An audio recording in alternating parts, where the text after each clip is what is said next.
This is Getting Past Subtitles. My name is Sean Peel, This is DK Lee. and welcome to week number 3 of our interesting little time travel genre kind of theme series here. Just to recap from last week, we watched Heaven Soldier. Interesting action time travel movie. Pretty genre, my bad. Pretty cool. But this week, we are still with Lee's pick and an interesting one. Lots of changing gears compared to Heaven Soldier for sure. And that is, we watched Ditto. This was released in 2000, directed by Kim Jeong-Kwon. And for me, so my first experience watching it, I think so did yours, right? My first impression after watching it, super melodramatic. Really, really melodramatic. Like the tone was really consistent in sort of this melodrama romance, but it comes with an interesting spin, I think, to me, on sort of a romance trope in a way. But for you, what is your experience and kind of why'd you pick this? I mean, I think for me, my first impression of it, I did enjoy the movie. I just thought a few places were kind of like lacking in terms of I think the acting was a little bit like weak overall. They're actually very good actors. They actually got a lot better. This is like when they were a lot younger. Sure. So, it's kind of more fresh, and the acting's a little kind of sometimes cheesy, a little bit weak. But I think overall, they did good enough that I wasn't too distracted by that. On the other hand, I think the ending of the movie was kind of really weak.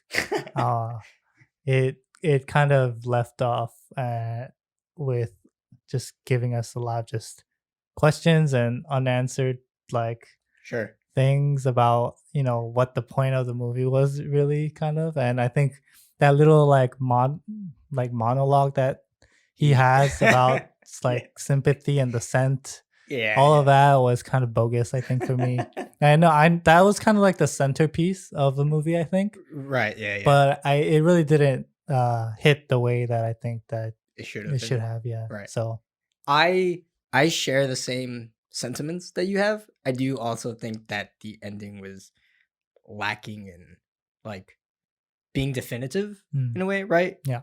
In terms of storytelling, we kind of talk about plot and this curve, and there's beginning, climax, and kind of ending, resolution, and a finish. And this movie sort of lacks in, I think, a bit of a climax, and really just the latter half of resolving kind of the film. Yeah.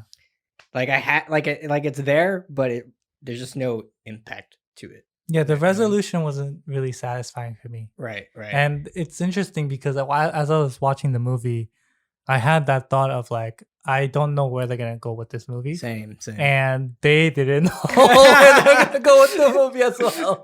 It seemed basically by the end of the movie, it was I told myself, was this really the point? Yeah. Is this really what the reason why I watched this whole movie? And I felt like it wasn't strong enough. Exactly. It felt empty. But so your pick, what exactly was this movie?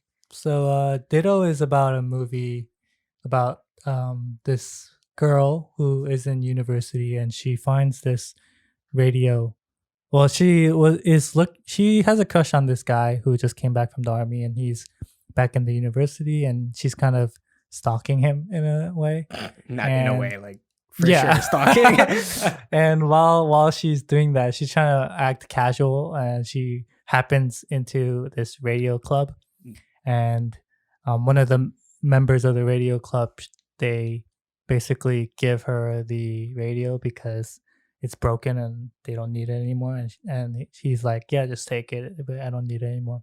So she takes it home, and she tries it at home, and it actually works. And she at first doesn't know what it's about, but the person on the other side is talking to her. So she's like, okay, yeah, I want to learn how to use this radio, so can you teach me? And so she decides to meet the guy because he also says that he is in the same university. So they're like, okay, great. I'll give you a book so that you can learn about how to use the radio.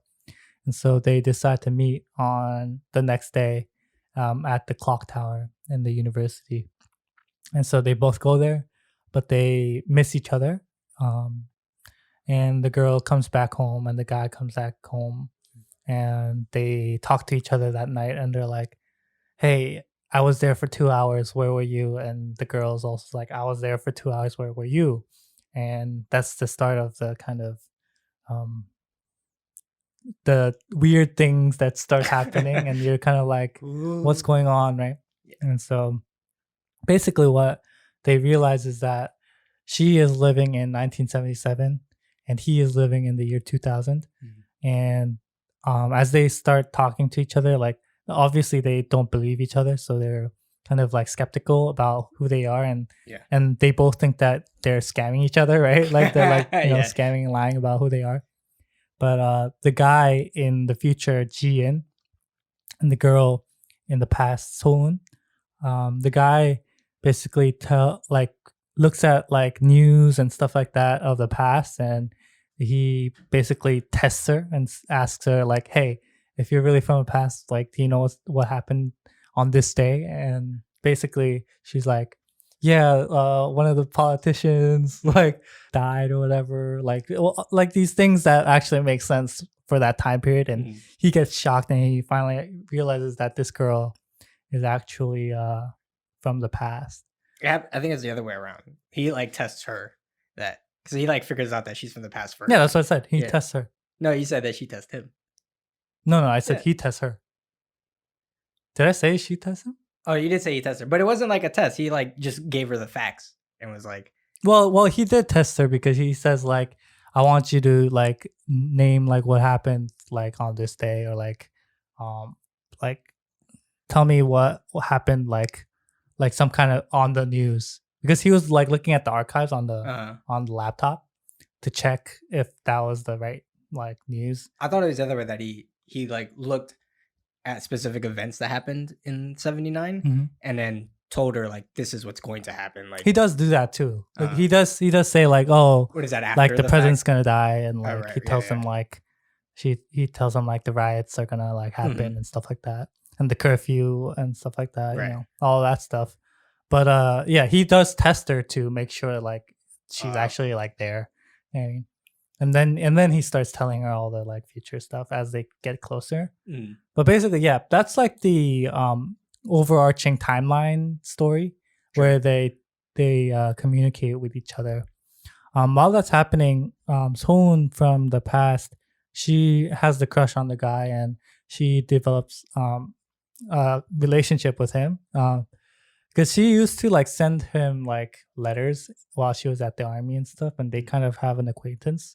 And so she kind of gets closer and closer to him, and he also kind of has an interest in her. So he asks her out to a play, a musical or something like that, and they agree, and they were about to go together, but then they aren't able to because someone has a previous engagement with appointment with her friend, and they decide to hang out. But it happens that she also has a friend who's part of the musical or whatever.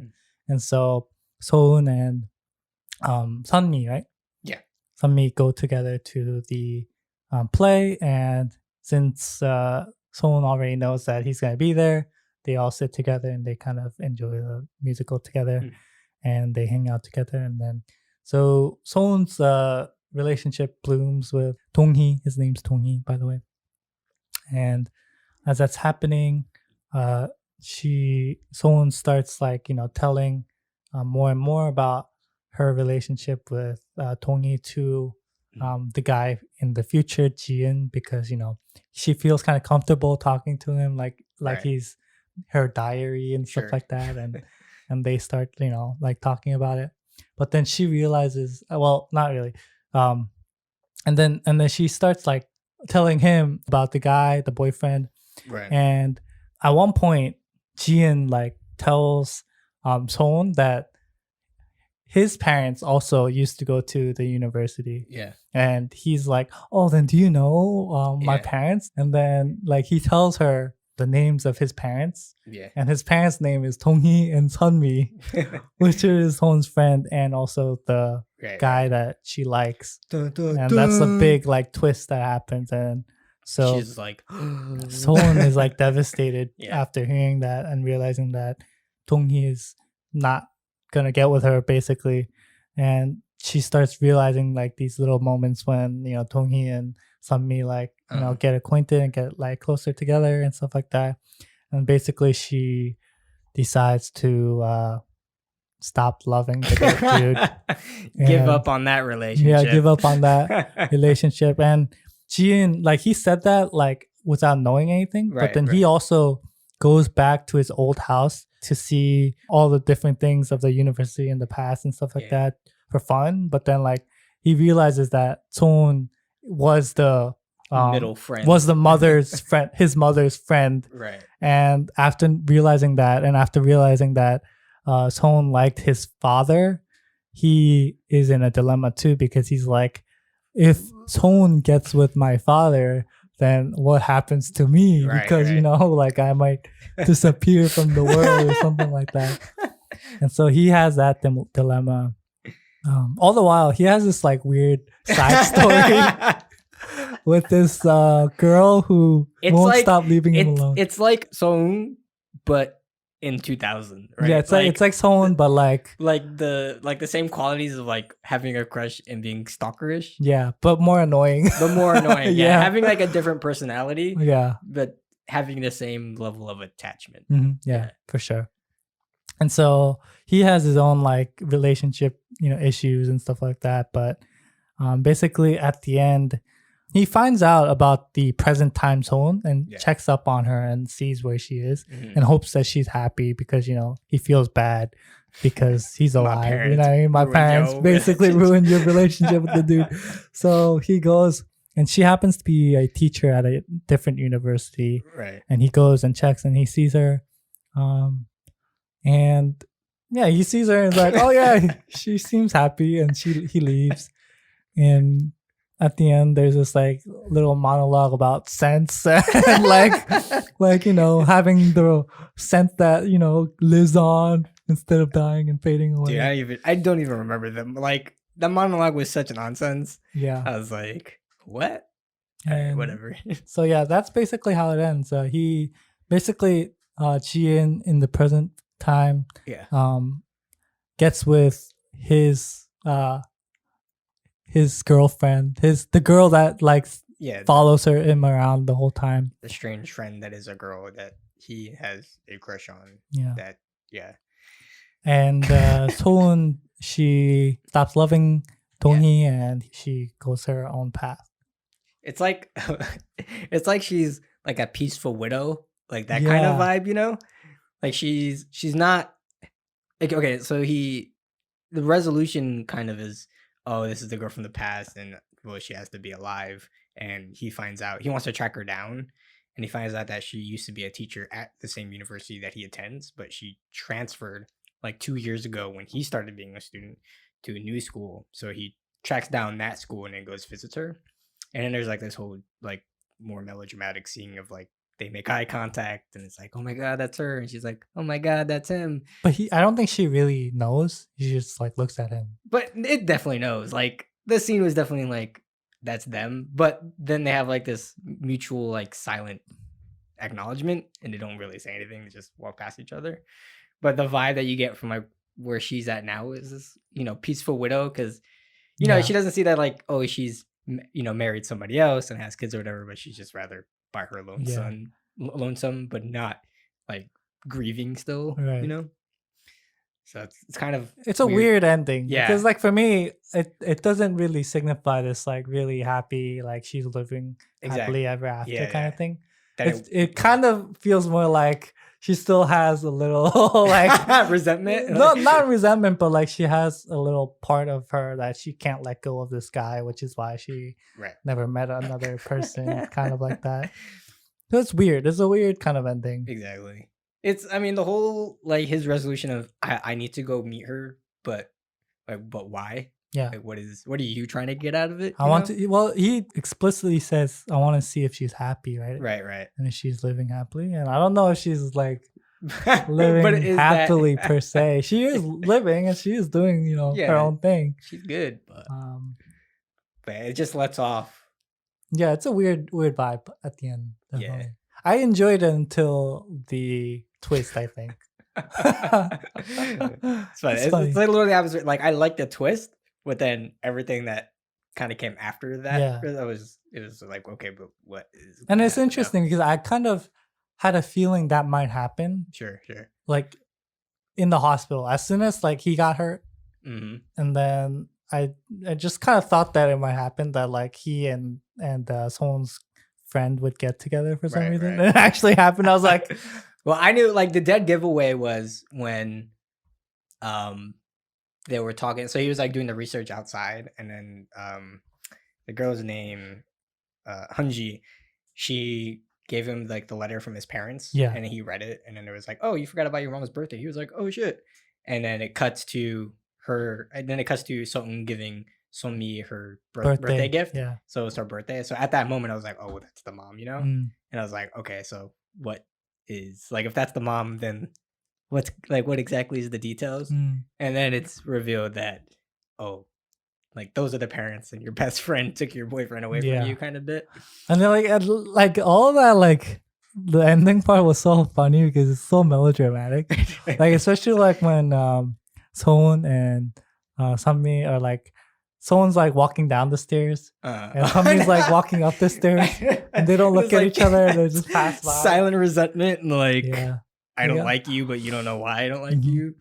See, that whole segment too, I didn't like. I felt it was a little cheap and cheesy, rushed in a way that, because it was like the reveal, and then like them talking on the radio, and it was like So-eun like kind of tearing up in a way, and then after that it cuts to like the next day, and she basically acts cold towards Sunmi because she's like, she gets released from the hospital. Yeah, she's like, I don't want to be your friend.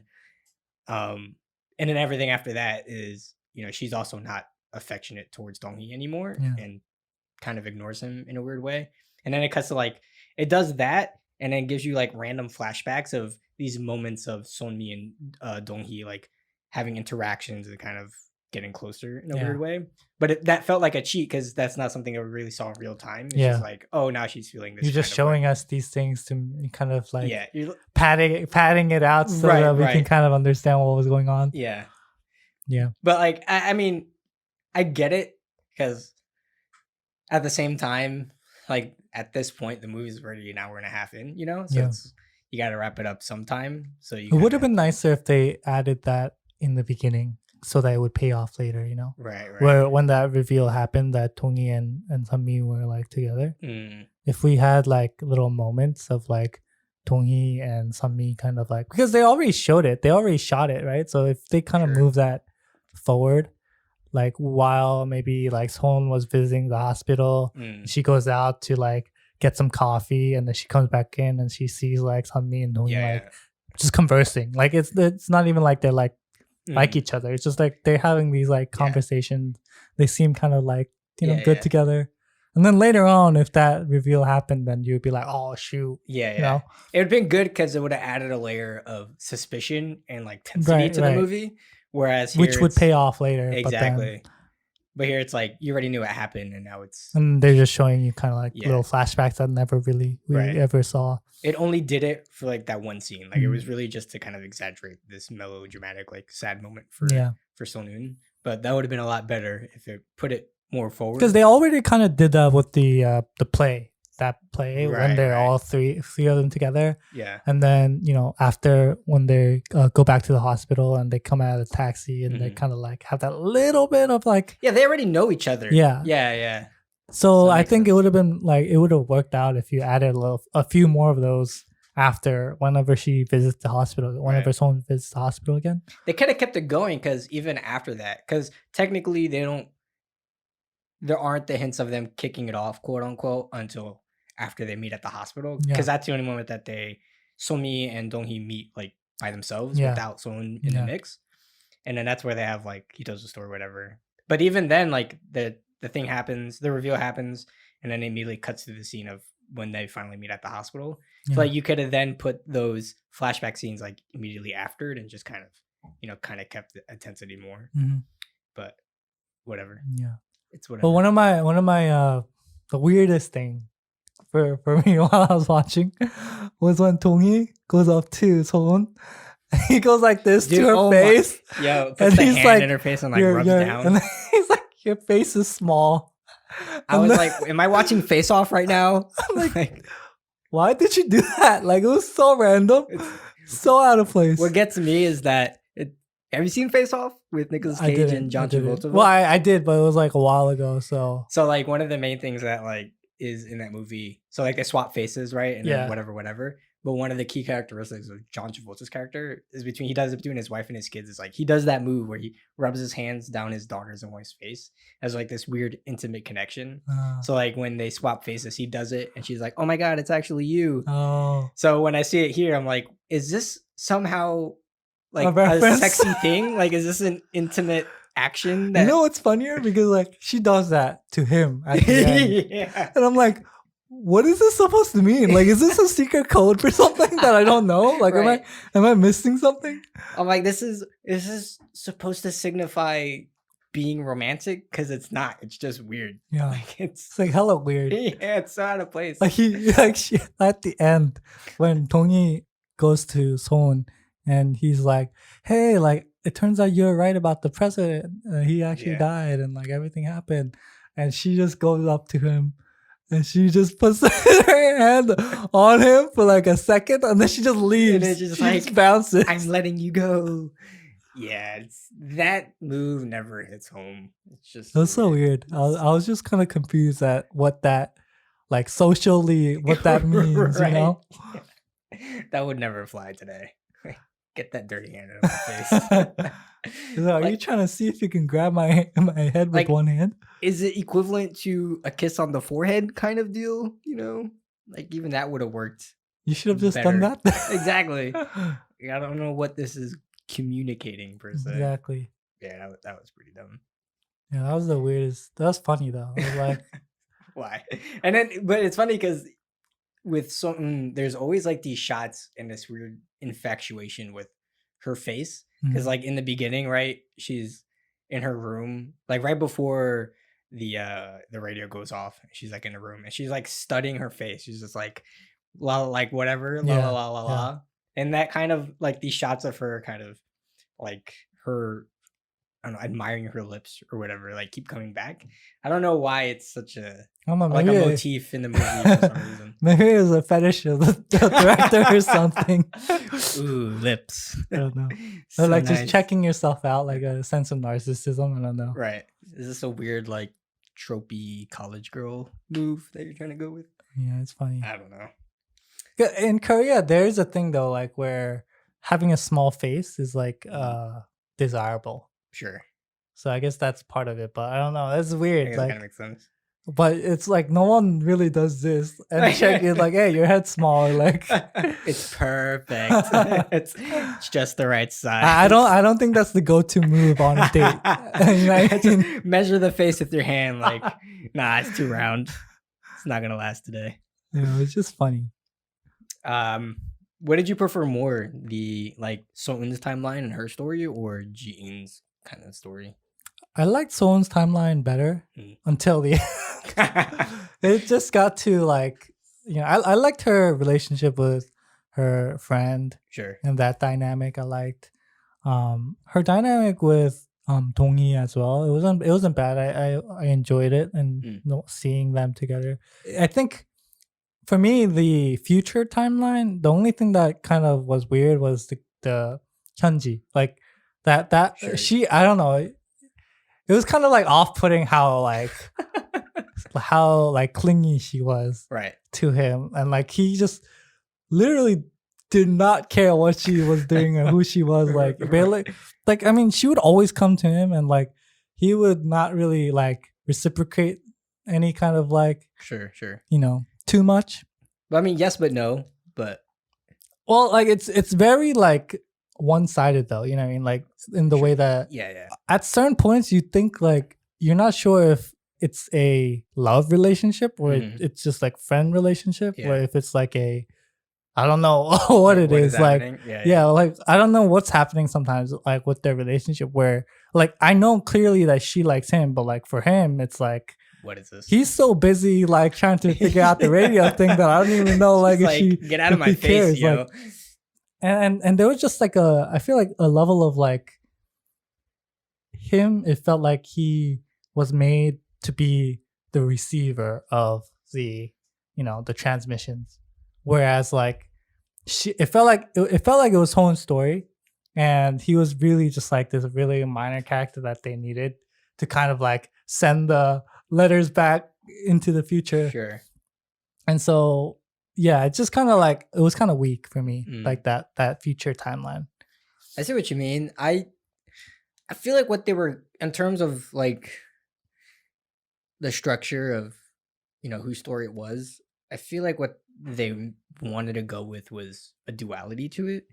Like, so I mean, really, the first half, and I mean, really, even most of the movie was Song's story. Yeah. Because we really don't even see Ji until like the midway point. And I think up until his reveal, it then becomes his story. You know, because even with the conclusion, it is his story. You know what I Yeah. mean? Like it's sort of his conclusion. But I think we had already spent so much time with Song, and that she has a little more of an emphasis, especially with like the I relationship. think for me the problem is I just didn't feel like his relationship with Hyunji, there wasn't a big enough conflict or anything there Yeah, that warranted any kind of like investment from me sure. to care about their relationship too much. Yeah, And when they got together at the end, I was like, yeah, it was obviously gonna happen. Yeah, It wasn't really like well, anything to really like. it was, and two, it was purely a side piece. It had no like zero impact on the main story of At all. Song, Yeah. and then directly impacting Ji-in's life. Yeah, it didn't Like, impact his life at all. The like, problem, yeah, go like the ahead. radio part didn't impact his life Exactly. in his relationship with Hyunji. Like yes, but not enough. Like not really. Like she doesn't care if he's talking to some random girl on the radio. Like she cares, but like there's nothing that Well, that like makes the conflict, but like it has like no greater impact in a way. yeah, like Yeah. like she cares, right? Like Yeah. in the sense that like she goes to while he's trying to fix the radio, like she like is clingy there. Mhm. Like while like he like tells her about the radio and like Yeah. and she thinks that he's crazy the whole time until the very end, but she hears it herself, right? And so like all of that, as that's going on, it just never feels like there's a moment of having a really big, can you stop with this radio thing and like pay attention to me? Like it never really felt like that. For me. So Sure. I mean, like the conflict didn't feel big enough for me. yeah. It, like for me, I think the problem is if you cut her out, you still would have had a movie. Exactly, yeah. And I think that's fundamentally the problem with anything. If you just include something that's there for fluff, like if it really has no impact on the overall story of how it goes, yeah, then you will always get the sense of like why is that there, or like it just doesn't hit home for some reason. And that's why, because Hunji, like there's no reason for her to be there. Exactly. Really. Because the main like twist is that Song has a relationship, is directly connected to Ji-in's like parenthood and like his life, and like, you know, now he's like he feels a little sympathy for her because he's sort of the product of like breaking up her relationship or whatever. But Hunji is just like this random side piece of his life. I actually thought in the beginning when I saw Hyunji that she might be the daughter of Song or something like that. That complicates things, right? That would have been crazy. But that would have been, you know, wouldn't that have been much better as a... We are rewriting the script as we speak. Like, wouldn't that have been more like, you know, climactic? And this would have been a long movie. Have some kind of stake. Right. Where you're like, oh crap, this is something else. Right? And it would be like a taboo relationship that they were kind of having. Oh, yeah. But like it's funny because despite my criticism, I actually think I have a preference to Ji-in's story over Song, just because his character, like both of them are more interesting than Song to me. Because like her, it's pretty typical like shy girl, one-sided crush kind of deal, and then just like that whole bit between her and Dong-hee is just like super like melodramatic, but like super like linear. Like Yeah. you can predict the whole thing. Like, oh, she has this crush on him, and then he notices her, and then they go on dates, and like it just like follows these tracks all the way through. And it isn't even like there isn't a conflict between them. Like the only conflict that happens that breaks it up is Ji-in when he reveals like, oh, you guys are never destined to be Yeah. together, and that messes it up. So it's like super linear and it's a little boring in that sense. But that's why I take an interest to Ji-in because he has a little more dynamic in his character, and Hunji too is a little more outgoing and kind of like I don't know, like the youthfulness of them is Mhm. interesting, Yeah. and also too like you can never it's hard to pinpoint at first what the relationship is. Um, like you're like, is it a friendship? Is it a romance? Like what's going on? And it really isn't pinpointed up until like Soten and Ji-in like finally become close because they buy each other's story of like, oh, you're Mm. from the past, I'm from the future. And then he clearly states like, oh yeah, I do have somebody I like, and then it goes back to the present day with them. So you're like, oh, so like they are kind of into each other, but not dating. Like they have this Yeah. weird. So like all that is interesting because it's complex to me, But at the end of the day, like it doesn't like it. The ending is hinting that it leads to something, Yeah.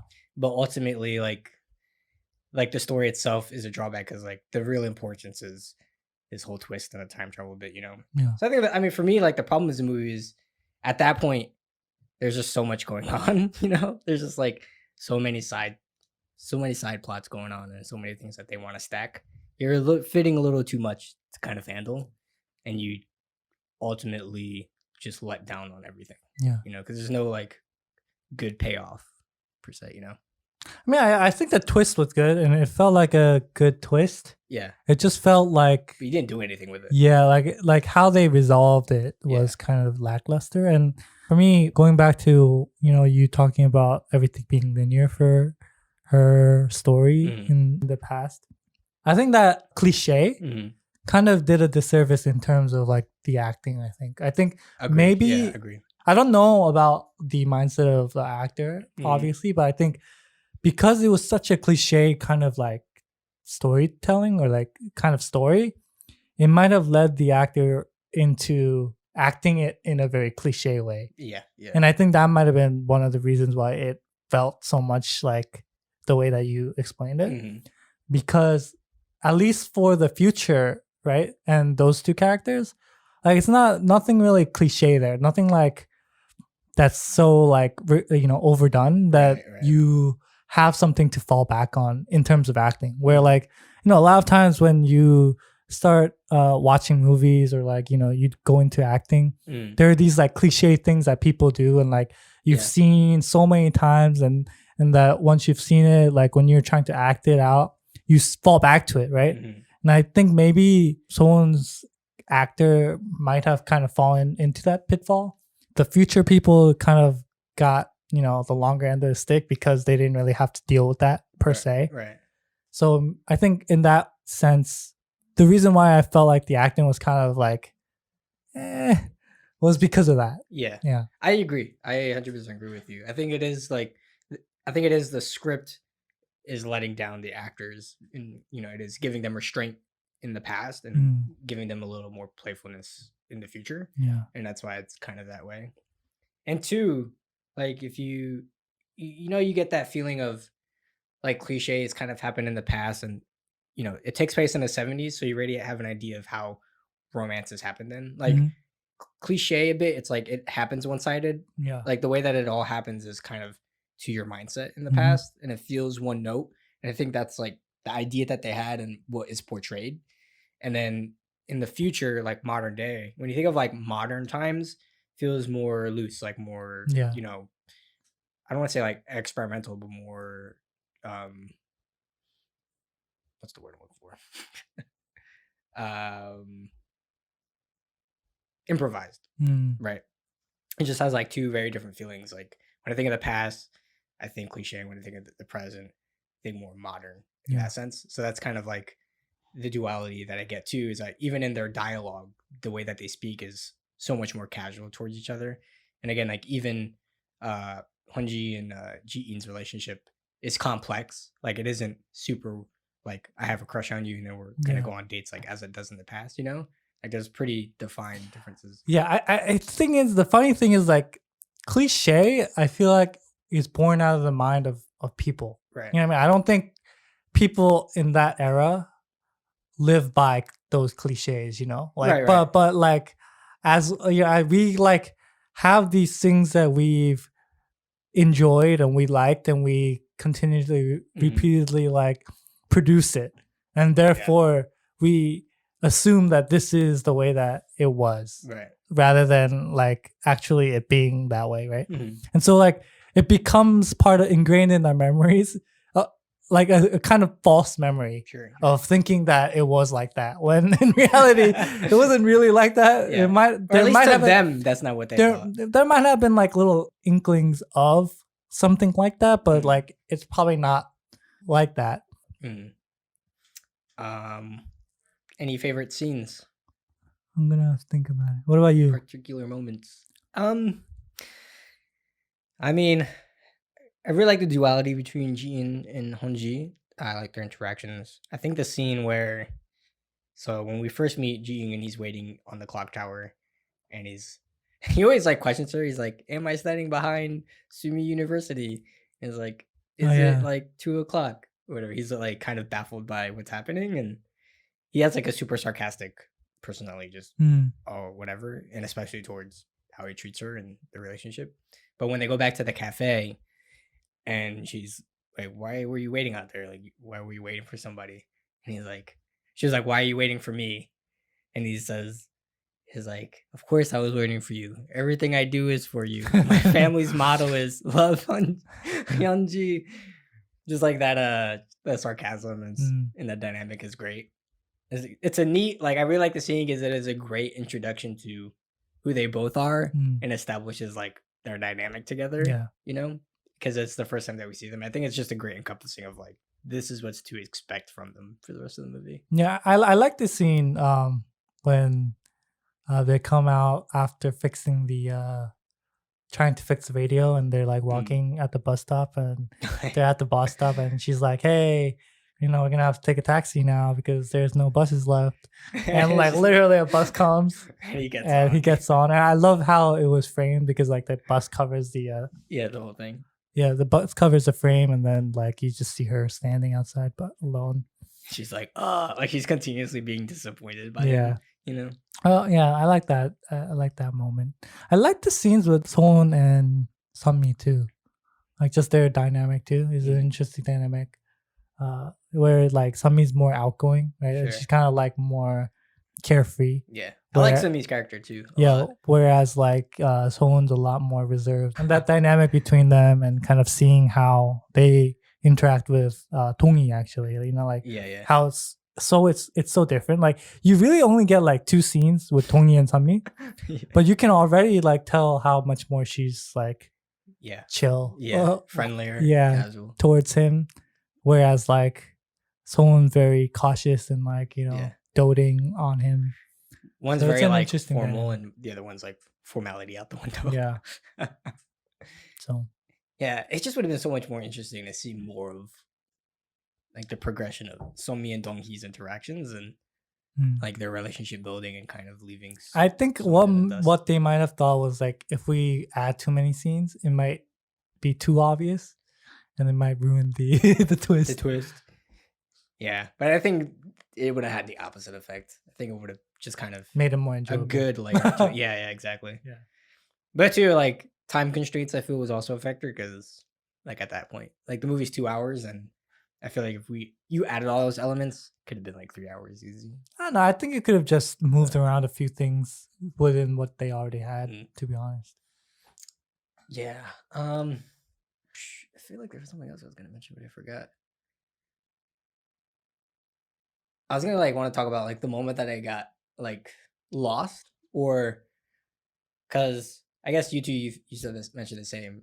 Like as you're watching it, there's a certain moment when like the movie's dragged on for so long, and you're kind of wondering like where is this going exactly? Yeah. And like I think Sung-Eun's story is like half of the movie, just her alone, and I'm wondering like, where's this relationship going? Or really, I was wondering, where's the time travel bit? Like, when is this gonna happen? Ah, And what's the purpose? Like, what's going on? And then it happens, and I thought it was a pretty cool transition of like, okay, the radio, obviously, and then they kind of talk, and then you finally get see Ji when they meet at the clock tower in it like montage sequence, and then like for like almost another hour after that, it's just Ji and Sung like talking on the radio and like establishing who they are, and then just like figuring out the problem of like what's going on, like because they constantly go have like misconceptions of like, oh, it was raining that day, like no, it yeah. was like sunny and dusty, and it's like you're crazy, no, you're crazy, and it's just back and forth for a while, Mhm. while also like throwing in personal live scenes. And during that time, I'm just wondering, what's the purpose of the time travel thing? Yeah. Like, what is ultimately like this going to lead to for Yeah. like, you know what I mean? And then it happens kind of casually. Like I just like the twist in itself. Like the way that it happens, it just kind of gets thrown in there like nonchalant, and it's like, oh, and then it kind of keeps going. Like, oh, Yeah. that's great. And I'm like, oh, that's kind of a cool way to frame the your best friend steals your boyfriend kind of bit. Yeah. And then and like I said, like everything after that is just kind of a disappointment, honestly. But I think too, like the movie's really draggy in the sense Mm. that I kept wondering, like, what's the purpose of this, or when's this gonna happen? Like, just through and through, it just felt Well, like, yeah, like as you're watching it, especially when you get to the twist and everything coming forward from that, you're just kind of like, I wonder how they're gonna resolve it, right? Because there's certain things that you really have to resolve, which are like Sohun's relationship with Dong-hee, mhm, Ji-in's relationship with Sohun, and kind of like his acceptance or understanding of his lineage, right? And like how that affects, Sohun and stuff like that. But I honestly, the most simplest way to put it is I just wasn't really satisfied with the way that it was resolved yeah, in terms of like Sohun and how her life resolved, and mhm, Ji-in and how he made peace with everything. Like it's weird because he has this moment where he's like, should I say something to her about him being my father and like her being my mother and doing something about that? And like he kind of never really does tell her, right? yeah, Right? Like yeah, he never really actually like comes out straightforward comes about up it. straightforward and be like, hey, like, this is my father Yeah, and this is my mother. And like I think if there was some kind of like coming to terms between Sohn and Jin about that, like more straightforward and less poetically, I think I would have enjoyed that more. yeah, Whereas I think how they resolved it was like this very poetic, almost like abstract way of like them looking at each other, and like also like the scent stuff and right, like right. her living on and like all of that. And I'm just like, like I don't know if I signed up for this, It's sign up for this. Yeah, it never hits home. And two, like that is a point that is common throughout the film, because none of them, well, mainly Ji-in, because he really figures out everything first. So Mhm. like once we go to his side, once we introduce to him, like most of his part of the story is Figuring everything out about the yeah, timeline exactly, thing. and then like trying to prove like his hypothesis with Song, and Yeah. then like back and forth that way. But he never, like, even when he figures out, he never comes out about it. Like he figures it out, and then he goes on to just casually talk about it and question Yeah. something. Like it's never directly like, I'm actually from the year 2000. Like, Yeah. he just And keeps then like, once he goes to his old house and he sees all of the like pictures and stuff, right.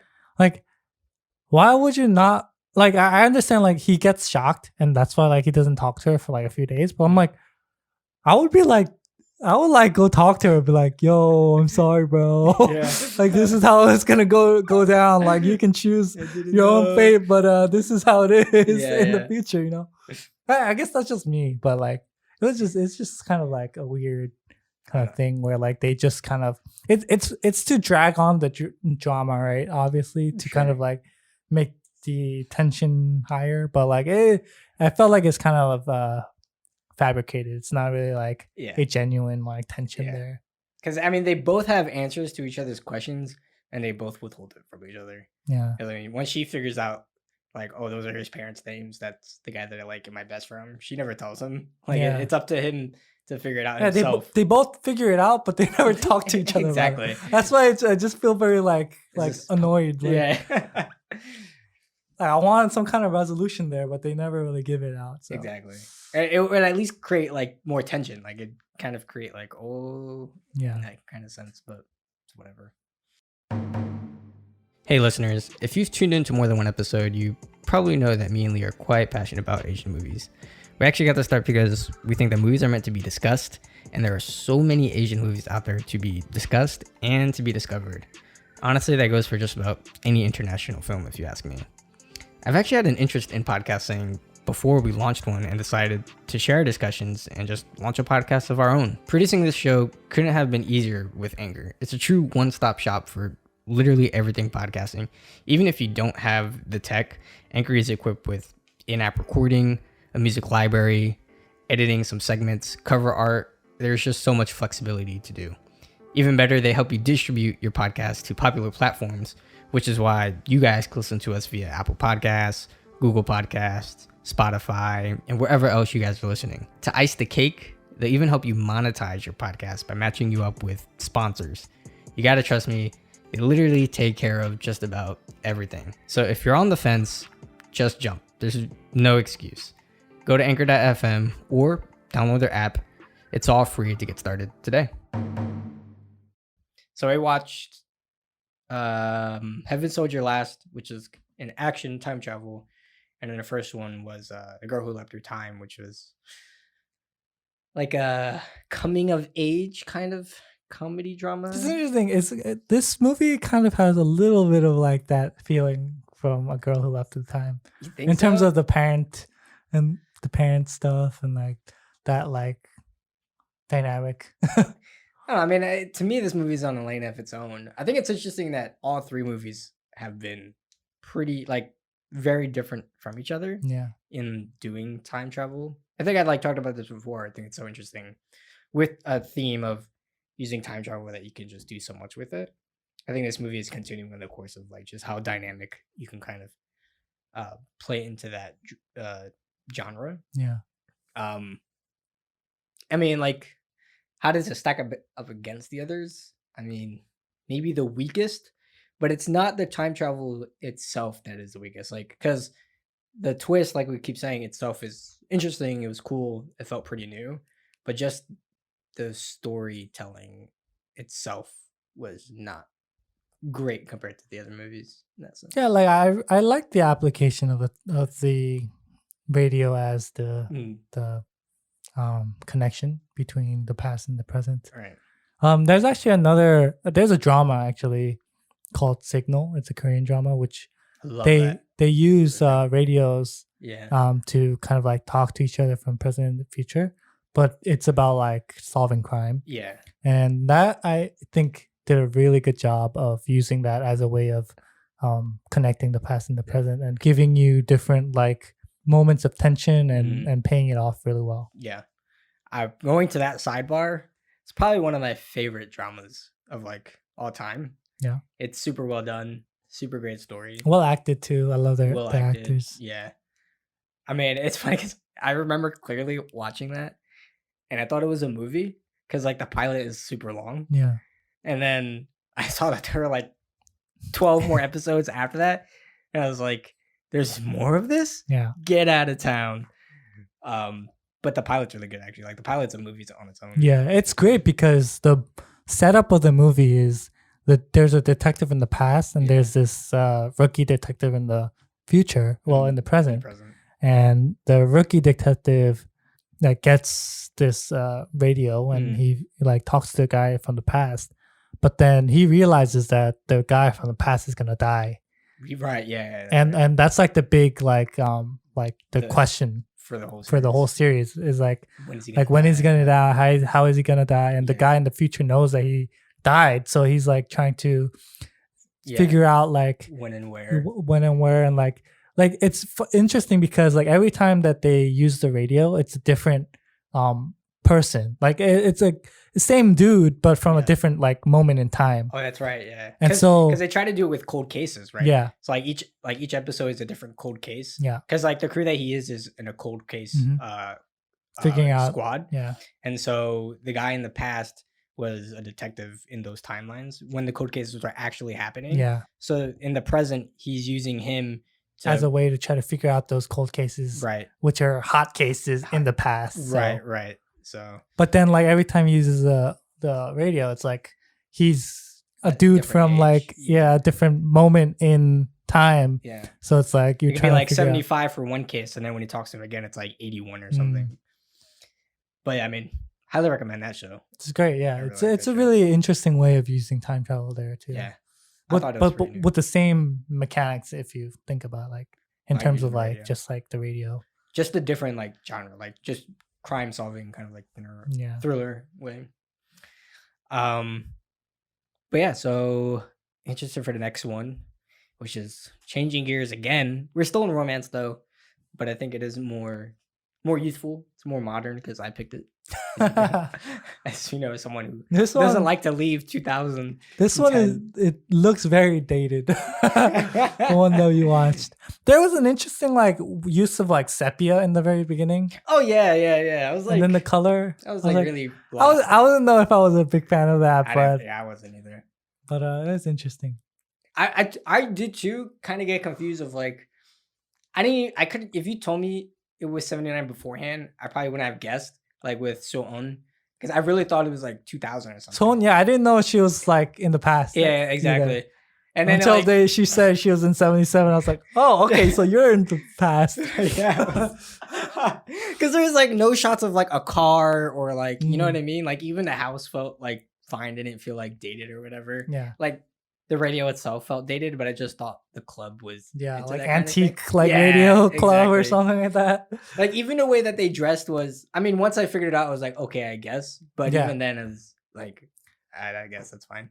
It's nothing like so outdated. I feel like Yeah. well, it's interesting because every time things from the past, they always come back. So Yeah, like right. trends and stuff, fads, Like, I guess. Yeah, people tuck on their shirts and wear polos and Now, cargos all the time. Like, Yeah.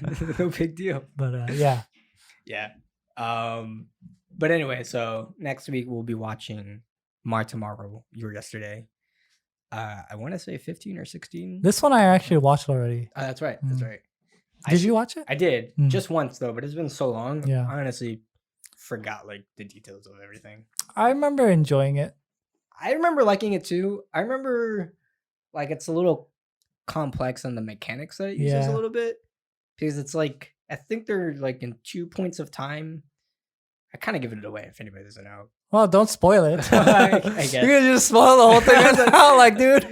After I said like I don't remember anything, but I do remember it being confusing. But it's like a youthful romance at the same time. Yeah, I mean it's good. I think the twist of this is more mechanical than anything. Yeah.